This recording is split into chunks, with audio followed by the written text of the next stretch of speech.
যখন বিধেয়কের সংজ্ঞা বলছি তখন বলছি যে কোন সদর্থক যুক্তিবাক্যে, এভাবে বলবা, কোন সদর্থক যুক্তিবাক্যে জাতিবাচক বিধেয় পদের সাথে উদ্দেশ্য পদের যে সম্পর্ক, এই সম্পর্কের নামই হচ্ছে বিধেয়ক।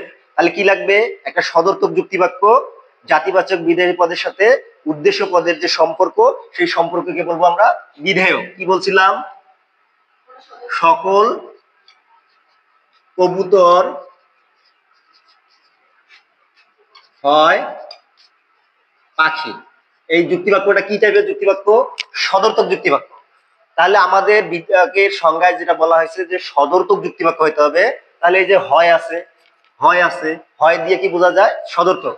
কোন সদর্থক যুক্তিবাক্যে এই যে উদ্দেশ্য পদের সাথে বিধেয় পদের যে সম্পর্ক, এই সম্পর্কের নাম হচ্ছে বিধেয়ক। সদর্থক যুক্তিবাক্যে উদ্দেশ্য পদের সাথে বিধেয় পদের যে সম্পর্ক, এই সম্পর্কের নাম হচ্ছে বিধেয়ক। বিধেয়কটা হচ্ছে সম্পর্কের নাম। বিধেয়ক কি বিধেয়? সম্পর্কের নাম। যেমন এটা হচ্ছে বিধেয়, এটা হচ্ছে বিধেয় এই যুক্তিবাক্যের, এটা হচ্ছে বিধেয়, এটা হচ্ছে উদ্দেশ্য পদ। বিধেয় আর বিধেয়ক এক নয়। একটা যুক্তিবাক্যে সবসময় থাকতেই হবে, কি থাকতে হবে? একটা যুক্তিবাক্যে সবসময় যুক্তিবাক্য হওয়ার জন্য উদ্দেশ্য থাকবে, বিধেয় থাকতে হবে, সবসময় বিধেয় থাকতেই হবে। বিধেয় যদি না থাকে তাহলে এই যুক্তিবাক্য যুক্তিবাক্যই হবে না। কিন্তু বিধেয়ক কি থাকতে হবে? একটা যুক্তিবাক্যে সবসময় বিধেয়ক কি থাকতেই হবে? বিধেয়ক না। কেননা যদি আমি বলি সকল কবুতর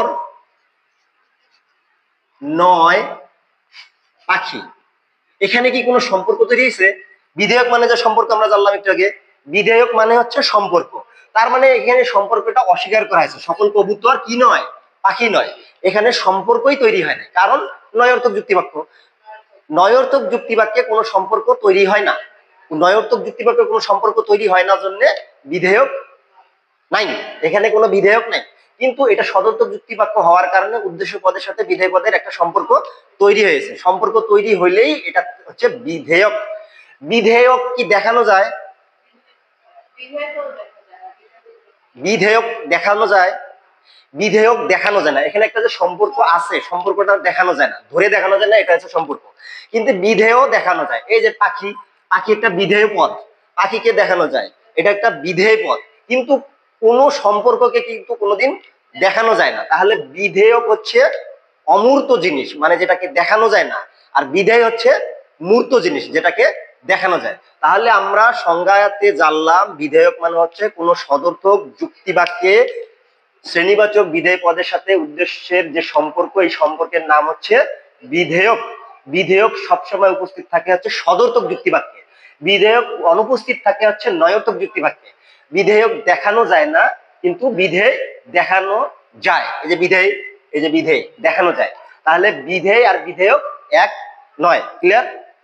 তাহলে হচ্ছে বিধেয়কের বৈশিষ্ট্য আমরা পড়ছিলাম যে বিধেয়ক হচ্ছে উদ্দেশ্য পদের সাথে বিধেয় পদের সম্পর্ক। আর কি বলছিলাম? সদর্থক যুক্তিবাক্যেই বিধেয়ক থাকে। আর কি বলছিলাম? বিধেয়ক থাকতে হলে কোনো যুক্তিবাক্যে বিধেয় পদকে শ্রেণীবাচক হতে হবে, শ্রেণীবাচক হতে হবে। আবার কি বলছিলাম? বিধেয়ক ভিজিবল না ইনভিজিবল, দেখা যায় না না দেখা যায়? বিধেয়ক দেখা যায় না, যেটা অমূর্ত, আর বিধেয় দেখা যায়, তাই এটা মূর্ত। এই যেটা হচ্ছে মূর্ত, দেখা যায়। বিধেয়কের প্রকারভেদ হয়, বিধেয়কের প্রকারভেদ হয়, কিন্তু বিধেয় পদ এর প্রকারভেদ হয় না। এটা একটা বিধেয় পদ, এটার কোনো প্রকারভেদ হয় না।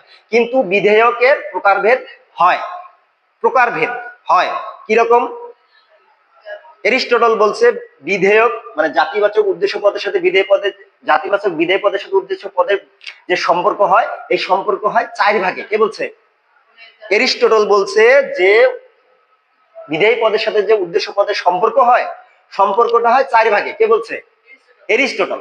তাই আমরা যদি বলা হয় যে বিধেয়কের প্রকারভেদ, যদি বলা হয় বিধেয়কের প্রকারভেদ, বিধেয়ক কয় প্রকার, তখন কি উত্তর দিবা? হ্যাঁ, বিধেয়ক 5 প্রকার। পরফিরি অনুযায়ী বিধেয়ক 5 প্রকার। যদি বলা হয় এরিস্টটল অনুযায়ী বিধেয়ক কয় প্রকার, তখন কি বলবা?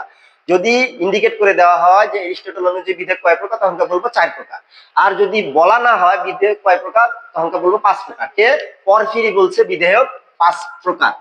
পরফিরি, পরফিরি নামক একজন যুক্তিবিদ আছে, তিনি বলছে পরফিরির মতে বিধেয়ক হচ্ছে 5 প্রকার। 1 কি জাতি, দুই কি উপজাতি।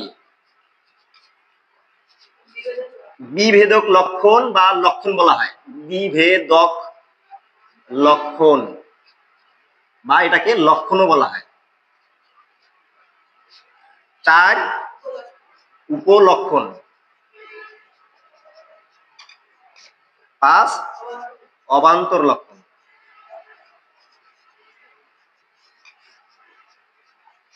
এটা হচ্ছে কার অনুসারে? পরফিরি অনুযায়ী। পরফিরি বলছে যে বিধেয় পদের সাথে উদ্দেশ্য পদের 5 ভাবে সম্পর্ক তৈরি হয়। এখানে যে সম্পর্ক স্বীকার করছে না, সম্পর্ক কয় ভাবে হইতে পারে? পরফিরি বলছে বিধেয় পদের সাথে উদ্দেশ্য পদের 5 ভাবে সম্পর্ক তৈরি হয়। এই কারণে পরফিরির মতে বিধেয়ক হচ্ছে 5 প্রকার। একটা হচ্ছে জাতি, একটা হচ্ছে উপজাতি। জাতি কাকে বলে, উপজাতি কাকে বলে সেটা পড়াইছি। জাতি কাকে বলে, উপজাতি কাকে বলে সেটা পড়াইছি। জাতি কি? দুটি পদ এমন ভাবে সম্পর্কিত, দুটো পদ এমন ভাবে সম্পর্কিত। এটা একটা পদ, কবুতর একটা পদ, তাই না? কবুতর একটা পদ আর পাখি একটা পদ। দুটো পদ এমন ভাবে সম্পর্কিত, আসো, দুটো পদ এমন ভাবে সম্পর্কিত, দুটো পদ এমন ভাবে সম্পর্কিত, একটার ব্যক্তত্ব খুব বেশি, একটার ব্যক্তত্ব খুব কম। অপেক্ষাকৃত বেশি ব্যক্তত্বপূর্ণ পদটাকে বলবো আমরা জাতি, আর কম ব্যক্তত্বপূর্ণ পদটাকে বলবো আমরা উপজাতি। এই যে উদাহরণ দেওয়া আছে, সকল কবুতর হয় পাখি। এখানে দেখো তো কোনটার ব্যক্তত্ব বেশি, মানে পরিমাণের দিক দিয়ে কোনটার বেশি? পাখির ব্যক্তত্ব খুব বেশি, পাখির ব্যক্তত্ব খুব বেশি। পৃথিবীতে ধরা যাক পাখি আছে 100টা, পাখি আছে 100টা, এরকম 100টা পাখি আছে ধরা যাক, ধরলাম। তার মধ্যে একটা পাখির নাম হচ্ছে কবুতর। কবুতর, তাহলে এইটা হচ্ছে পুরা পাখি শ্রেণী। পাখি শ্রেণীর মধ্যে একটা অংশ হচ্ছে কবুতর। তাহলে পাখি বড় না কবুতর বড়? দেখা যাচ্ছে যে পাখিই বড়। তাহলে এর ব্যক্তত্ব খুব বেশি হওয়ার কারণে একে বলবো আমরা জাতি, আর যার ব্যক্তত্ব কম তাকে বলবো উপজাতি। তাহলে জাতি আর উপজাতি এখানে একবারে শেষ। কি বলছি সংজ্ঞায়, কি বলছি? কোন শ্রেণীবাচক,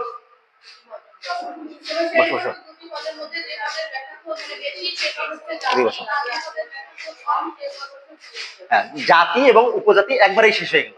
এটা পড়াইছিলাম, আজকে রিভিশন দিচ্ছি না, ঠিক আছে? জাতি উপজাতি শেষ। জাতি ও উপজাতির মধ্যে সম্পর্ক আছে কয় ভাগে, কয়টা আছে? কয় ভাবে আছে সম্পর্ক?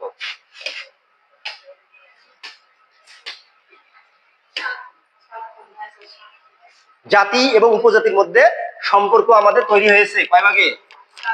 একটা হচ্ছে বৃহত্তর জাতি, বৃহত্তর জাতি। এই যে জাতি এবং উপজাতির মধ্যে সম্পর্ক আমরা দেখাইছিলাম, এর আগে পড়াইছিলাম যে কি? 1 নম্বর হচ্ছে বৃহত্তর জাতি, বৃহত্তম জাতি পড়াইছিলাম। যার ব্যক্তত্ব এতই বেশি, তার উপর আর কোনো বেশি ব্যক্তত্বপূর্ণ সম্পন্ন কোনো পদ নাই, সেই পদটাকে বলবো আমরা বৃহত্তর জাতি। বৃহত্তর জাতি বা আর কি বলে? বৃহত্তম জাতি বা সর্বোচ্চ জাতি, এভাবে বলতে পারে। সর্বোচ্চ জাতি কাকে বলে? সর্বোচ্চ জাতি যার ব্যক্তত্ব এতই বেশি, যার ব্যক্তত্ব এতই বেশি, তার চেয়ে বেশি ব্যক্তত্বপূর্ণ সম্পন্ন কোনো পদ নাই, সেই পদটাকে বলবো আমরা বৃহত্তম জাতি। উদাহরণ কি? দ্রব্য। দ্রব্য, উদাহরণ হলো দ্রব্য হচ্ছে বৃহত্তম জাতি বা সর্বোচ্চ জাতি। বৃহত্তম জাতি বা সর্বোচ্চ জাতি, এর উপর আর কোনো বেশি ব্যক্তিত্বপূর্ণ পদ নাই। তারপর আবার কি পড়াইছিলাম? সর্বনিম্ন যে একটা উপজাতি আছে 7 নম্বর না? আর দুজন কি আসবে? একজন আসবে? হ্যাঁ, তাহলে কি আমরা, আচ্ছা এটা তাড়াতাড়ি পড়ায় যায়, অন্য পড়ার পর। হ্যাঁ, এটা রিভিশন। তাহলে ক্ষুদ্রতম উপজাতি কাকে বলে এমনি বলে দিই। ক্ষুদ্রতম উপজাতি যার ব্যক্তত্ব এত কম, যার ব্যক্তত্ব এত কম, তার কমে কোনো ব্যক্তত্বপূর্ণ শ্রেণীবাচক পদ নাই। যার ব্যক্তত্ব এতই কম, তার নিচে কোনো শ্রেণীবাচক পদ নাই, সেটাকে বলবো আমরা ক্ষুদ্রতম উপজাতি। যেমন যুগল বা জোড়া, যুগল বা জোড়া, এর ব্যক্তত্ব এতই কম, এটা একটা শ্রেণীবাচক পদ। যুগল বা জোড়া শ্রেণীবাচক, মানে যুগল মানে কি? দুইজন, দুইজন মানে হলো শ্রেণীবাচক। একে যদি ভাগ করি তাহলে কি পাওয়া যায়? আরো কি শ্রেণীবাচক পদ পাওয়া যায় না, তখন এটা কি হয়ে যায় বিশেষ পদ। এই কারণে ক্ষুদ্রতম উপজাতিকে আর ভাগ করা যায় না, ক্ষুদ্রতম উপজাতিকে যুগলকে আর ভাগ করা যায় না। যুগল মানে হচ্ছে দুই, দুইকে যদি ভাগ করি এক আর এক হয়, তাহলে কি হয়ে গেল বিশেষ হয়ে গেল।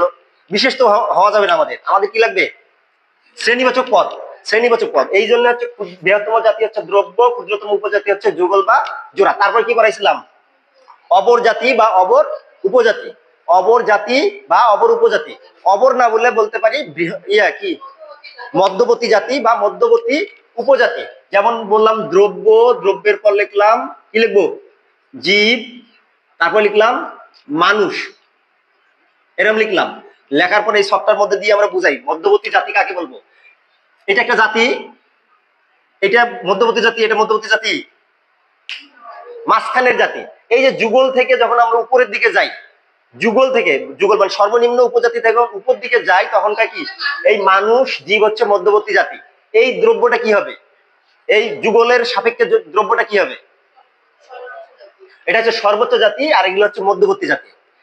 তাহলে যে জাতিগুলো হচ্ছে সর্বোচ্চ জাতি সর্বনিম্ন উপজাতির মাঝখানের জাতিগুলোকে বলবো আমরা মধ্যবর্তী জাতি, এটাকে বলবো আমরা মধ্যবর্তী জাতি। আবার সর্বোচ্চ জাতি সর্বনিম্ন উপজাতির মাঝখানের যে উপজাতি তাকে বলবো আমরা মধ্যবর্তী উপজাতি। তাহলে কি বলবো দ্রব্য থেকে নিচের দিকে আসি, উপজাতির দিকে যাই, দ্রব্য থেকে সর্বনিম্ন উপজাতি কি যুগল বা জোড়া। তাহলে এটাকে কি মধ্যবর্তী জাতি বলবো না, এটা মধ্যবর্তী না, এটার নাম হচ্ছে ক্ষুদ্রতম উপজাতি। তাহলে দ্রব্যের সাপেক্ষে জীব এবং মানুষ হয় মধ্যবর্তী উপজাতি বা অবর উপজাতি। তাহলে কি গেল আমাদের বৃহত্তম জাতি, ক্ষুদ্রতম উপজাতি, মধ্যবর্তী জাতি, মধ্যবর্তী উপজাতি। আরেকটা কি থাকলো নিকটতম জাতি বা উপজাতি, নিকটতম জাতি বা নিকটতম উপজাতি। এই যুগল মানুষ জীব দ্রব্যের এই যুগল বা জোড়ার নিকটতম জাতি কোনটা মানুষ, যুগল এর নিকটতম জাতি হচ্ছে মানুষ, যুগল এর জাতি কিন্তু জীব হয় দ্রব্য হয়, কিন্তু নিকটতম জাতি নয়, আসন্নতম জাতি নয়, আসন্নতম। এটা বিভিন্ন বইয়ের মধ্যে আসন্নতম থাকতে পারে, নিকটতম থাকতে পারে। তাহলে যুগল এর আসন্নতম জাতি হচ্ছে মানুষ, যুগলের আসন্নতম জাতি জীব হবে না। এই শক অনুযায়ী কিন্তু এই শক, এই যে শক দ্রব্য জীব মানুষ জোড়া, এই শক এর যুগল এর আসন্নতম জাতি হচ্ছে মানুষ। যুগলের যদি বলা হয় যুগলের জাতি কোনটা, তোমরা বলবা যুগলের জাতি মানুষ জীব দ্রব্য। যুগলের সর্বোচ্চ জাতি হচ্ছে দ্রব্য, যুগলের আসন্নতম জাতি হচ্ছে মানুষ। ঠিক আছে, তাহলে আসন্নতম জাতি এরকম গেল। তাহলে আসন্নতম উপজাতি বা নিকটতম উপজাতি কোনটা, ধরা যাক দ্রব্য ধরছি, দ্রব্যের আসন্নতম উপজাতি কোনটা জীব, দ্রব্যের উপজাতি হচ্ছে এটা এটা এটা সবগুলাই, কিন্তু আসন্নতম হচ্ছে এটা। আবার যদি জীব ধরি, জীবের আসন্নতম উপজাতি কোনটা মানুষ, জীবের উপজাতি এটা হয়, এটা কিন্তু আমরা ধরবো না, জীবের আসন্নতম উপজাতি হচ্ছে মানুষ। ঠিক আছে, তাহলে আসন্নতম উপজাতি ছটা গেল। আর একটা কি থাকলো সমজাতীয় উপজাতি, একই জাতির অন্তর্গত বিভিন্ন উপজাতির মধ্যে যে সম্পর্ক তাকে বলা হয় সমজাতীয় উপজাতি। একই জাতির অন্তর্গত বিভিন্ন উপজাতির মধ্যে যে পারস্পরিক সম্পর্ক তাকে বলবো আমরা সমজাতীয় উপজাতি। তাহলে সমজাতীয় উপজাতি কি, এই যে ধরা যাক জীব লিখলাম, এটা একটা কি জাতি না, জীবের মধ্যে মানুষও আছে, গরু আছে, ছাগল আছে, নাকি এইটুকু লিখলাম। এগুলো কি একই জাতির উপজাতি না, জীব হচ্ছে জাতি আর উপজাতি হচ্ছে মানুষ গরু ছাগল। একই জাতির অন্তর্গত বিভিন্ন উপজাতির মধ্যে যে পারস্পরিক সম্পর্ক, এই সম্পর্কের নাম হচ্ছে সমজাতীয় উপজাতি। এইটাই গেল পরফিরির মধ্যে জাতি গেল উপজাতি গেল, জাতি এবং উপজাতির মধ্যে বিভিন্ন সম্পর্ক, সেটা পড়ানো হয়েছে। আজকে একটা রিভিশন দিলাম, দেওয়ার পর আর বাকি থাকলো কি বিভেদক লক্ষণ। বিভেদক লক্ষণ মানে কি, বিভেদক কথাটার মধ্যে কি লেখা আছে কি বোঝা যায়, বিভেদ করার মতো লক্ষণ, বিভেদ করার মতো চিহ্ন, বিভেদ করার মতো চিহ্ন বা বিভেদ করার মতো চিহ্ন। সাধারণভাবে বিভেদক লক্ষণ বলতে বিভেদ করার মতো লক্ষণ বা গুণকে বোঝায়, বিভেদ করার মতো লক্ষণ বা গুণকে বোঝানো হয়। এটি একটা বিশেষ ধরনের বিধেয়কের নাম, বিভেদক লক্ষণ একটা বিধেয়কের নাম। যদি বলা বিভেদক লক্ষণ কি, তোমাকে কি বলবা, বিভেদক লক্ষণ একটি বিধেয়কের নাম। বিভেদক লক্ষণ কি, কোথা থেকে পড়তেছি আমরা, বিভেদক লক্ষণ কি, হুট করে যদি কোথাও আসে যে বিভেদক লক্ষণ কি, বলবা বিভেদক লক্ষণ একটি বিধেয়কের নাম। কারণ আমরা কি হয়েছে বিধেয়ক থেকে আসছি, জাতি উপজাতি বিভেদক লক্ষণ বা লক্ষণ। তোমাদের লক্ষণ আসতে পারে। লক্ষণ কি? লক্ষণ একটি বিশেষ ধরনের বিধেয়কের নাম, যেখানে কি করা হয়, যে গুণ বা গুণাবলী, বিভেদক লক্ষণ কাকে বলে? যে গুণ বা গুণাবলী, যে গুণ বা গুণাবলী কোন জাতির অন্তর্গত অন্যান্য উপজাতি থেকে বিশেষ একটা উপজাতিকে আলাদা করে। যে গুণ বা গুণাবলী, আমরা আবার লিখি জীব। জীব একটা জাতি, একই জাতির অন্তর্গত বিভিন্ন উপজাতি থাকতে পারে। গরু লিখলাম, ছাগল, মানুষ, আর কি লিখবো, মুরগি। একই জাতির অন্তর্গত বিভিন্ন উপজাতি থেকে যে গুণের কারণে, যে গুণের কারণে অন্যান্য উপজাতি থেকে আলাদা করা যায়, সেই গুণ বা গুণাবলীকে বলবো বিভেদক লক্ষণ। এই যে গরু পদের গরু পদের জাত্যর্থ কি? এটা বিভেদক লক্ষণটা কিন্তু জাত্যর্থের অংশ। আমি কি বলি বিভেদক লক্ষণ কি? আমি যদি হুট করে যদি আসে বিভেদক লক্ষণ বা লক্ষণ কি বলবা, বিভেদক লক্ষণ হচ্ছে এক প্রকার বিধেয়কের নাম, এক প্রকার বিধেয়কের নাম। এটা কিন্তু জাত্যর্থের একটা অংশ। বিভেদক লক্ষণ কি? জাত্যর্থের অংশ। দেখো গরুর জাত্যর্থ কি? জীববৃত্তি।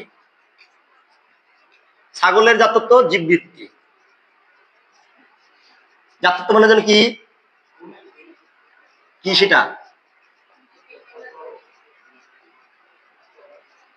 জাত্যর্থ কাকে বলে?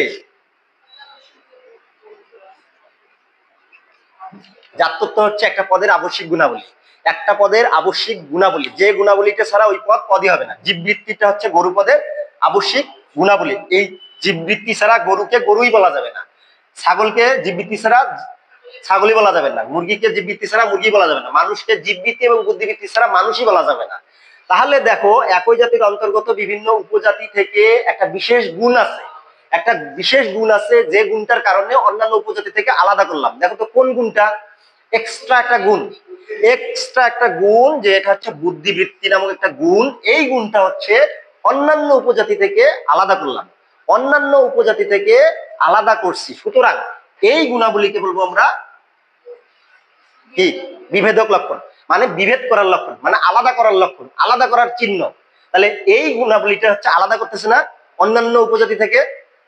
অন্যান্য উপজাতি থেকে এই যে বুদ্ধিভিত্তিক গুণটা গরু, ছাগল, মুরগি থেকে মানুষকে আলাদা করে নাই, এই জন্য এই গুণটাকে বলবো আমরা বিভেদক লক্ষণ। তাহলে যে গুণ বা গুণাবলী কোন একটা জাতির অন্তর্গত বিভিন্ন উপজাতি থেকে একটা উপজাতিকে আলাদা করে, আলাদা করে, ওই গুণটার কারণে তো আলাদা করতেছে, বুদ্ধিবৃত্তির কারণে আলাদা করতে পারতেছে, সুতরাং এই গুণ বা গুণাবলীকে বলবো আমরা বিভেদক লক্ষণ।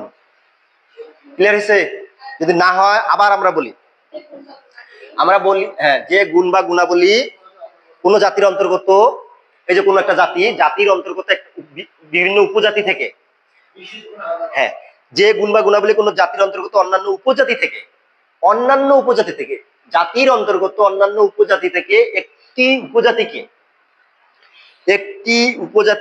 একটি বিশেষ উপজাতিকে আলাদা করে, একটি বিশেষ উপজাতিকে আলাদা করে, তাকে বলবো আমরা বিভেদক লক্ষণ। যে গুণ বা গুণাবলী, যে গুণ বা গুণাবলী কোন জাতির অন্তর্গত বিভিন্ন উপজাতি থেকে, এই যে বিভিন্ন উপজাতি, যে গুণ বা গুণাবলী, একটা গুণের কথা বলা হচ্ছে, এই যে গুণের কথা বলেছে, যে গুণ বা গুণাবলী একটা জাতির অন্তর্গত বিভিন্ন উপজাতি থেকে, বিভিন্ন উপজাতি থেকে একটি বিশেষ উপজাতিকে, এই যে এটা একটা বিশেষ উপজাতিকে আলাদা করে, সেই গুণ বা গুণাবলীকে বলবো আমরা বিভেদক লক্ষণ।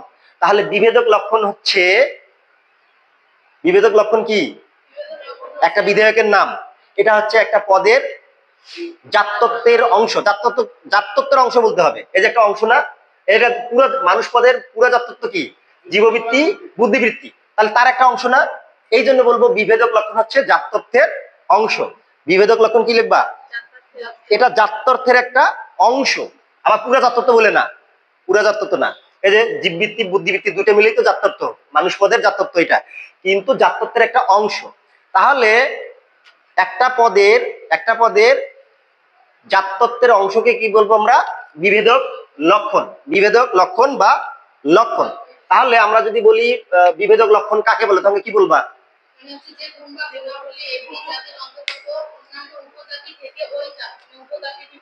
একটা উপজাতিকে, বিশেষ একটা উপজাতিকে আলাদা করে, সেই গুণ বা গুণাবলীকে বলবো আমরা বিভেদক লক্ষণ। ক্লিয়ার হয়েছে? না হলে আবার বলো, আমরা আবার বলি, উত্তর দিই নাকি?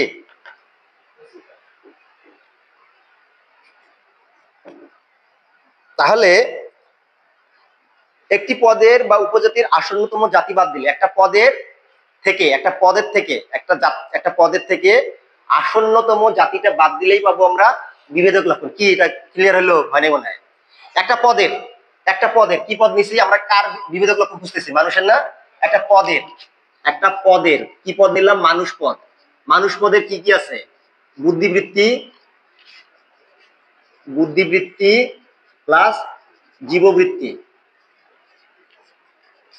এর মধ্যে আসন্নতম জাতি কোনটা? জীববৃত্তি। মানুষের ঠিক উপরে কি আছে? জীব আছে। তাহলে আসন্নতম ইয়েটা হচ্ছে এটা, জীববৃত্তি। জীববৃত্তি বাদ দিলে যা পাওয়া যায়, জীববৃত্তি বাদ দিলে কি পাওয়া যায়? বুদ্ধিবৃত্তি। তাহলে বুদ্ধিবৃত্তিটাই হচ্ছে বিভেদক লক্ষণ। অর্থাৎ আসন্নতম উপজাতি যদি বাদ দেওয়া, আসন্নতম জাতি বাদ দেওয়া হয় একটা পদ থেকে, কোন পদের জাত্যর্থ থেকে, এই যে একটা পদ মানুষ পদের জাত্যর্থ থেকে যদি আসন্নতম জাতিটা বাদ দিই, আসন্নতম জাতি কোনটা? জীববৃত্তি নাকি? আবার বলি, জাত্যর্থ বের করবো কি করে? কোন একটা পদের জাত্যর্থ থেকে, এই যে একটা পদের জাত্যর্থ, যে মানুষ পদের জাত্যর্থ থেকে, বুদ্ধিবৃত্তি জীববৃত্তি থেকে আসন্নতম জাতি, আসন্নতম মানে কাছাকাছি জাতি, মানুষ পদের কাছাকাছি জাতি কোনটা? জীববৃত্তি থেকে আসছে, ওই জীববৃত্তি বাদ দিলাম, থাকলো কি?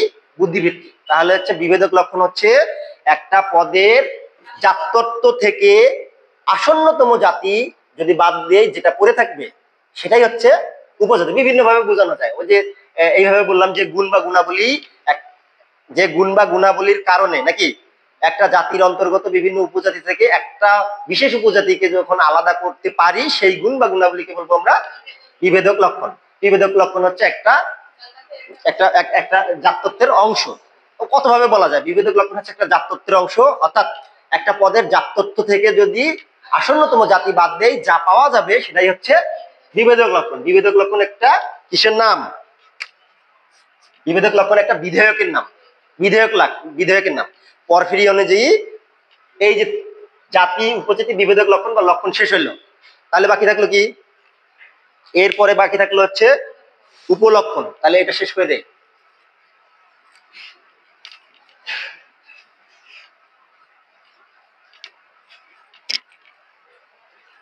বিভেদক লক্ষণ গেল।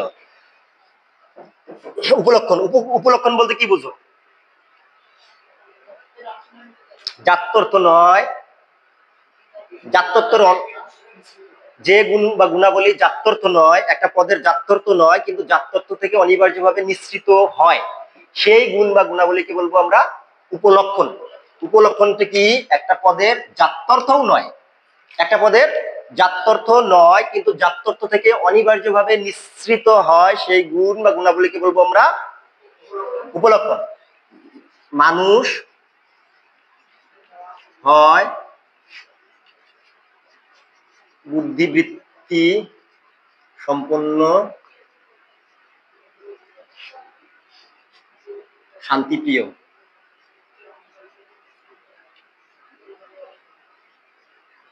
দেখো তো, এখানে একটা বাক্য লিখলাম, মানুষ হয় বুদ্ধিবৃত্তি সম্পন্ন শান্তিপ্রিয় জীব। মানুষ পদের জাত্যত্ব কোনটা কোনটা বলো? মানুষ পদের জাত্যত্ব হচ্ছে বুদ্ধিবৃত্তি, এটা একটা জাত্যত্ব, আর জীববৃত্তি একটা জাত্যত্ব। এই দুটো হচ্ছে মানুষ পদের জাত্যর্থ নাকি? মানুষ পদের জাত্যত্ব হচ্ছে বুদ্ধিবৃত্তি এবং জীববৃত্তি।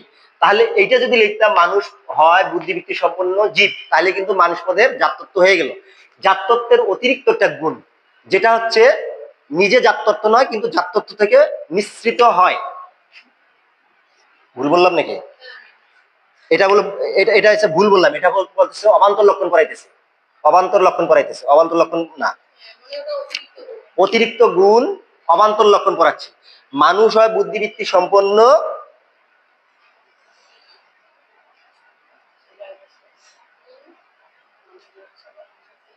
ক্ষুধাপ্রিয় জীব নাকি?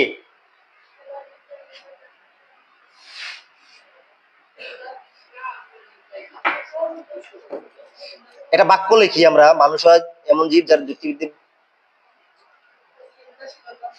চিন্তাশীল জীব। হ্যাঁ, যদি লিখি তাও হবে, মানুষ হয় বুদ্ধিবৃত্তি সম্পন্ন চিন্তাশীল জীব। তাহলে এবার দেখো, মানুষ হয় বুদ্ধিবৃত্তি সম্পন্ন চিন্তাশীল জীব। চিন্তাশীল জিনিসটা হচ্ছে কোন জাত্যর্থ কি? একটা পদের কি আবশ্যিক গুণাবলী? মানুষ পদের আবশ্যিক গুণাবলী না, মানুষ পদের আবশ্যিক গুণাবলী নয়। কিন্তু এই চিন্তাশীল কোথা থেকে আসছে? এই বুদ্ধিবৃত্তি নামক একটা গুণ থেকে আসছে, বুদ্ধিবৃত্তি নামক জাত্যর্থ থেকে আসছে। বুদ্ধিবৃত্তি নামক জাত্যর্থ থেকে চিন্তাশীল জিনিসটা আসছে। সুতরাং এটা জাত্যর্থ নয়, কিন্তু জাত্যর্থ থেকে অনিবার্যভাবে মিশ্রিত হয় যে গুণাবলী, সেই গুণাবলীকে বলবো আমরা কি বলবো? উপলক্ষণ। তাহলে উপলক্ষণের সংজ্ঞা কি? যে গুণ বা গুণাবলী একটা পদের জাত্যর্থ নয়, কিন্তু জাত্যর্থ থেকে অনিবার্যভাবে নিঃসৃত হয়, সেই গুণ বা গুণাবলীকে বলবো আমরা কি? উপলক্ষণ। যদি বলা হয় ক্ষুধা তৃষ্ণা, এগুলো কোন কি? ক্ষুধা তৃষ্ণা এগুলো কি জাত্যর্থ? না, জাত্যর্থ থেকে অনিবার্যভাবে নিঃসৃত হয়। মানে কি? এই যে ক্ষুধা তৃষ্ণা হচ্ছে এই জীববৃত্তি থেকে আসে, এই জীববৃত্তি থেকে আসে। সুতরাং ক্ষুধা তৃষ্ণা হচ্ছে উপলক্ষণ, ক্ষুধা তৃষ্ণা হচ্ছে উপলক্ষণ। তাহলে উপলক্ষণের দুটো ভাগ আছে, কি কি ভাগ? জাতিগত উপলক্ষণ আর একটা হচ্ছে উপজাতিগত উপলক্ষণ। জাতিগত উপলক্ষণ আর উপজাতিগত উপলক্ষণ।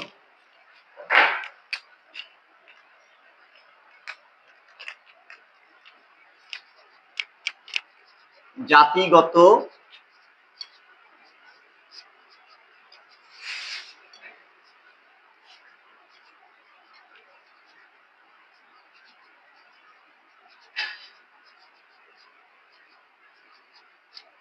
উপলক্ষণ হচ্ছে এক প্রকার কি কি বলবা? আবার ওইভাবে বলো, উপলক্ষণ হলো এক প্রকার বিধেয়কের নাম। এটা বিধেয়ক থেকে এসছে না? উপলক্ষণ কোথা থেকে এসছে? বিধেয়ক থেকেই তো আসছে, বিধেয়কের প্রকারভেদ।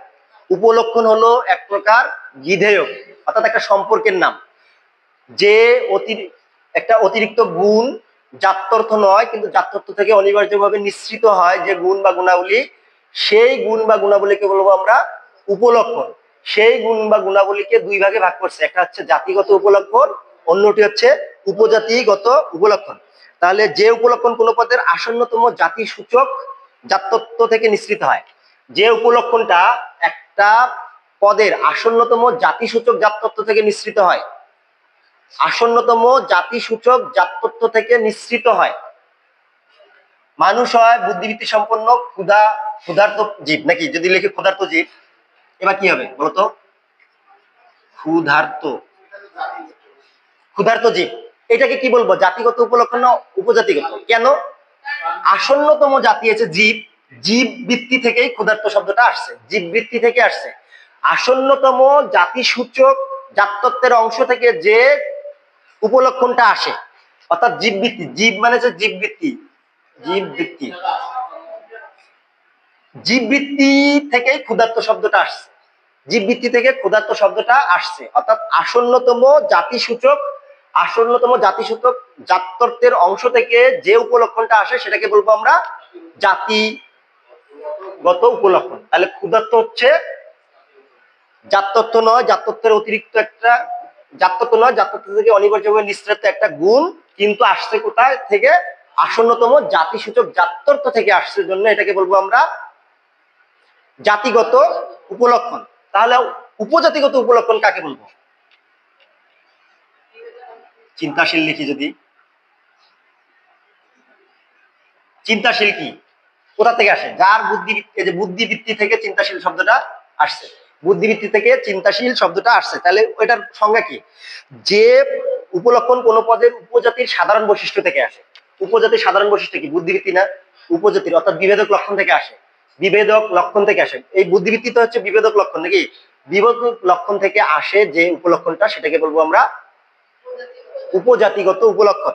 লিখছে বইয়ের মধ্যে, যে উপলক্ষণ কোন পদের উপজাতির সাধারণ বৈশিষ্ট্য বা বিভেদক লক্ষণ নামক জাত্যর্থ থেকে আসে। বিভেদক লক্ষণ নামক জাত্যর্থর অংশ থেকে আসে। এই যে যেমন চিন্তাশীলটা আসছে বিভেদক লক্ষণ নামক যে জাত্যর্থ আছে তার অংশ থেকে আসছে, জন্য এটাকে কি বলবো আমরা?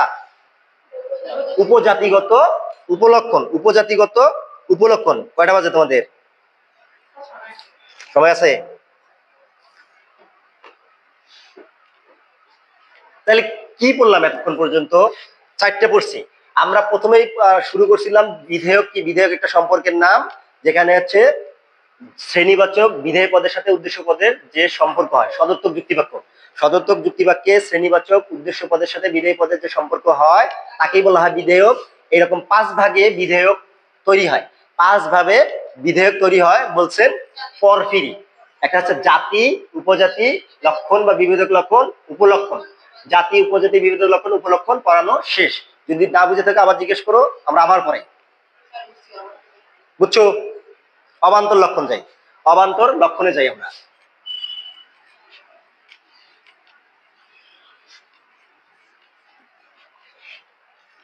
অবান্তর কথাটার মানে কি?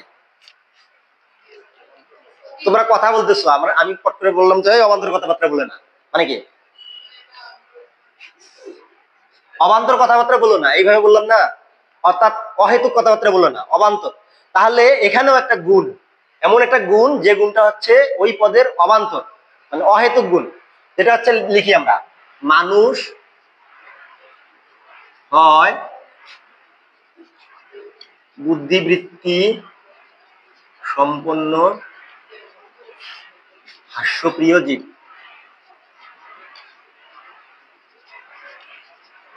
আচ্ছা, এখান থেকে আমরা জাতি বের করি তো, বলো তো কোনটা জাতি? জীব একটা জাতি। তাহলে এখান থেকে এই যে জাতি বের করলাম। কেন জাতি? যার ব্যক্তিত্ব খুব বেশি তাকে বলবো জাতি। তাহলে জাতি হচ্ছে, জীব হচ্ছে জাতি, উপজাতি কি? মানুষ। দুটো পদ এমন ভাবে সম্পর্কিত, মানুষ আর জীব এমন ভাবে সম্পর্কিত যার ব্যক্তিত্ব বেশি, একটা ব্যক্তিত্ব কম। বেশি ব্যক্তিত্বপূর্ণ শব্দকে বলবো জাতি, আর কম ব্যক্তিত্বপূর্ণ শব্দকে বলবো উপজাতি। তাহলে তারপর কি গেল? জাতি গেল, উপজাতি। বিভেদক লক্ষণ কোথায়? বুদ্ধিবৃত্তি। এটা হচ্ছে বুদ্ধিবৃত্তি। তাহলে আমরা এটা কি? জাতি। জাতি কততে ফেলাম? 1। মানুষ কততে? 2। বুদ্ধিবৃত্তি 3। আর এখানে ইয়ে নাই, উপলক্ষণ নাই না। তাহলে হচ্ছে উপলক্ষণ নাই। এই হাস্যপ্রিয়টা কি হবে তাহলে? অবান্তর লক্ষণ। কেন? যেটা হচ্ছে জাত্যর্থ নয়, আবার জাত্যর্থ থেকে অনিবার্যভাবে নিঃসৃত হয় না যে গুণাবলীটা, যে গুণাবলীটা একটা পদের জাত্যর্থ নয়, জাত্যর্থ থেকে অনিবার্যভাবে নিঃসৃত হয় না, সেই গুণাবলীকে বলবো আমরা অবান্তর লক্ষণ। এই যে হাস্যপ্রিয় যে গুণটা, এই হাস্যপ্রিয় গুণটা কি মানুষ পদের আবশ্যিক গুণাবলী? মানুষ পদের আবশ্যিক গুণাবলী নয়।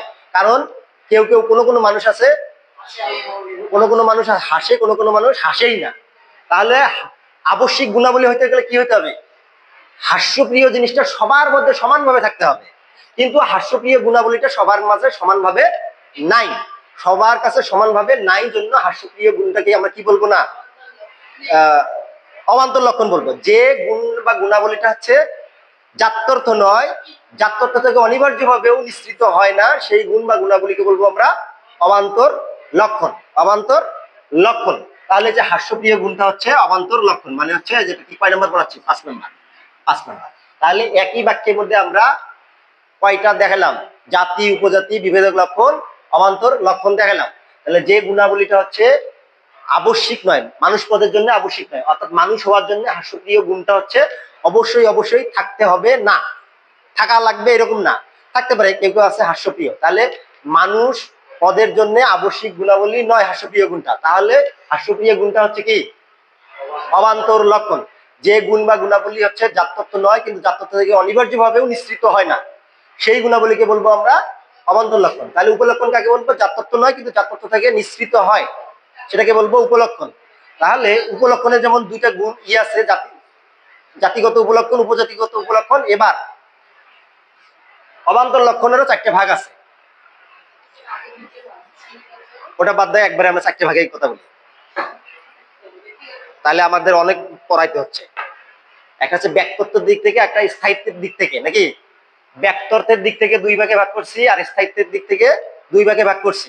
এইভাবে পড়াইতে গেলে অনেকক্ষণ লাগবে, এই জন্য আমরা একবারে বলি যে অবান্তর লক্ষণকে 4 ভাগে ভাগ করা হয়েছে। একটা হচ্ছে কি?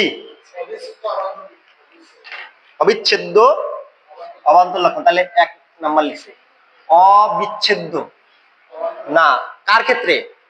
শ্রেণীর ক্ষেত্রে না ব্যক্তি ক্ষেত্রে?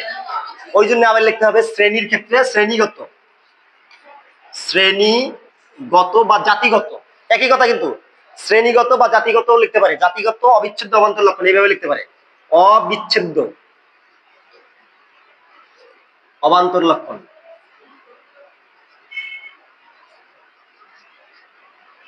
শ্রেণীর ক্ষেত্রে যে এক্সট্রা গুণটা, অতিরিক্ত গুণ না, অবান্তর লক্ষণ মানে কি?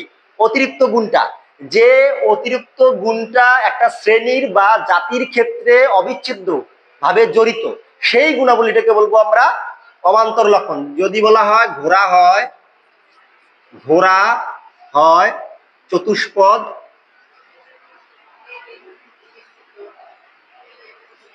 জন্তু, ঘোড়া হয় চতুষ্পদ জন্তু, এখানে কয়জনের কথা বলা হয়েছে? একজন। ঘোড়া মানে কয়জন? সকল। তার মানে এটা শ্রেণীগত। এটা দিয়ে কি বুঝবো আমরা? ঘোড়াতে বুঝবো শ্রেণীগত। তাহলে এই যে শ্রেণীগত, শ্রেণীগত। অবিচ্ছেদ্য মানে কি? যেটাকে আলাদা করা যায় না। ঘোড়া থেকে আলাদা করা যায় যে গুণাবলীটা, চতুষ্পদ গুণটা, এই চতুষ্পদ গুণটা কি ঘোড়া থেকে আলাদা করা যায়? একটা শ্রেণীর ক্ষেত্রে অবিচ্ছেদ্য অংশ না এটা। এই জন্য এই চতুষ্পদ গুণটাকে কি বলবো আমরা? শ্রেণীগত অবিচ্ছেদ্য অবান্তর লক্ষণ। শ্রেণীগত অবিচ্ছেদ্য অবান্তর লক্ষণ মানে বুঝছো, যে অতিরিক্ত গুণটা একটা শ্রেণীর ক্ষেত্রে সব সময় উপস্থিত থাকে। চতুষ্পদ মানে কি? চার পাওয়ালা, চার পাওয়ালা। তাহলে এই বাংলাদেশের ঘোড়াও চার পাওয়ালা, আফগানিস্তানের ঘোড়াও চার পাওয়ালা, যুক্তরাষ্ট্রের ঘোড়াও চার পাওয়ালা। তাহলে সবার ক্ষেত্রে সব সময় উপস্থিত থাকে যে গুণাবলীটা, যে গুণাবলীটা একটা শ্রেণীর ক্ষেত্রে সব সময় উপস্থিত থাকে। ঘোড়া কি তিন পাওয়ালা পাইছো কোনোদিন? না। তাহলে এটা কি? সব সময় উপস্থিত থাকে, যে গুণাবলীটা হচ্ছে সব সময় উপস্থিত থাকে, সেই গুণাবলীকে কি বলবো আমরা? শ্রেণীগত অবিচ্ছেদ্য অবান্তর লক্ষণ। আমরা কি দেখবো? এখানে দেখবো, দেখে এটাকে কিসের মধ্যে ফেলবো? শ্রেণীগত। এই যে ঘোড়া, যেহেতু ঘোড়ার ক্ষেত্রে বলছে শ্রেণীগত অবিচ্ছেদ্য অংশ, মানে এটাকে আলাদা করা যায় না, ঘোড়া থেকে আলাদা করা যায় না, তাই এটা হচ্ছে শ্রেণীগত অবিচ্ছেদ্য অবান্তর লক্ষণ। তাহলে এটা গেল শ্রেণীগত অবিচ্ছেদ্য অবান্তর লক্ষণ। তাহলে আরেকটা কি থাকে? ওই শ্রেণীগত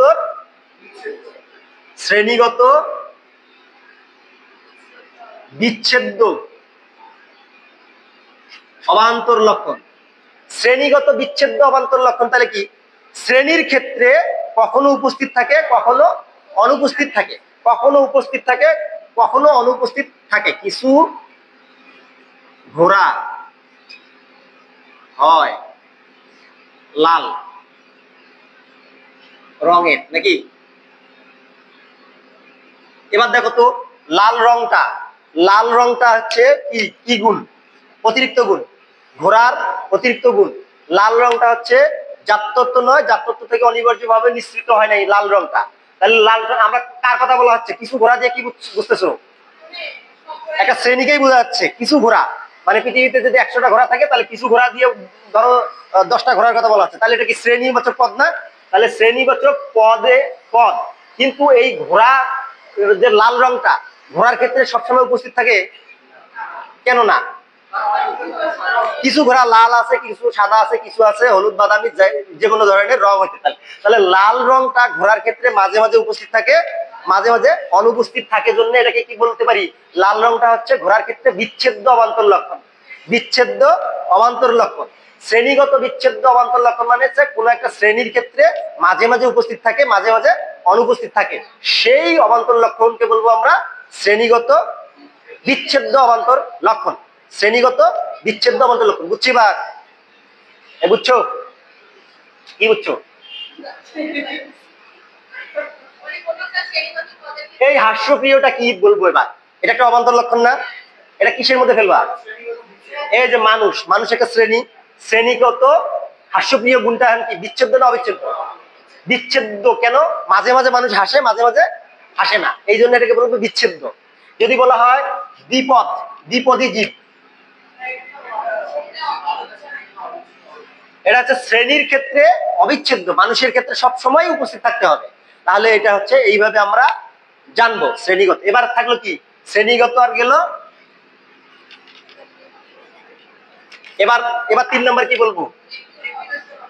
ব্যক্তিগত, একটা ব্যক্তির ক্ষেত্রে, একজনের ক্ষেত্রে ব্যক্তিগত অবিচ্ছেদ্য অবান্তর লক্ষণ। ব্যক্তিগত একটা ব্যক্তির ক্ষেত্রে যে অবান্তর লক্ষণ মানে হচ্ছে অতিরিক্ত গুণ, যে অতিরিক্ত গুণটা একজন ব্যক্তির, একটা ব্যক্তি বা বস্তু বা যে কোনো বিষয়ের ক্ষেত্রে সব সময় উপস্থিত থাকে। অবিচ্ছেদ্য মানে কি? সব সময় উপস্থিত থাকে। যে গুণাবলীটা হচ্ছে সব সময় উপস্থিত থাকে, সেই গুণাবলীকে বলবো আমরা ব্যক্তির ক্ষেত্রে। ব্যক্তির ক্ষেত্রে সব সময় উপস্থিত থাকে যে গুণাবলীটা, সেই গুণাবলীকে কি বলবো আমরা? ব্যক্তিগত অবিচ্ছেদ্য অবান্তর লক্ষণ। বেগম রোকেয়া রংপুরে জন্মগ্রহণ করে। রোকেয়া রংপুরে জন্মগ্রহণ করে।